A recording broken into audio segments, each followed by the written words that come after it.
അസ്സലാമു അലൈക്കും വറഹ്മത്തുള്ളാഹി. തഖബ്ബലല്ലാഹു മിന്നാ വമിൻകും.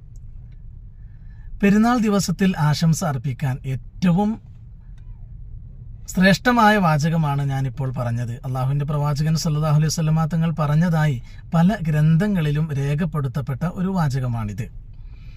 ഈ വാചകം പറയലാണ് ഏറ്റവും അഫ്ളൽ. എന്നാൽ നമുക്ക് അറിയുന്ന ഭാഷയിൽ നമ്മുടെ നാട്ടിൽ ഉപയോഗിക്കുന്ന ഈദുക്കും മുബാറക് എന്നോ ഈദ് മുബാറക് എന്നോ അതല്ല പെരുന്നാൾ ആശംസകൾ എന്നോ എന്നിങ്ങനെ നമുക്ക് അറിയുന്ന ഭാഷയിൽ നമ്മുടെ സാധാരണയായി ഉപയോഗിച്ചു വരുന്ന ഏതൊരു പദം കൊണ്ട് ആശംസ അർപ്പിച്ചാലും പെരുന്നാൾ ആശംസ പറഞ്ഞു എന്ന പുണ്യം ലഭിക്കും. അങ്ങനെ ഒരു പുണ്യമുണ്ട് താനും.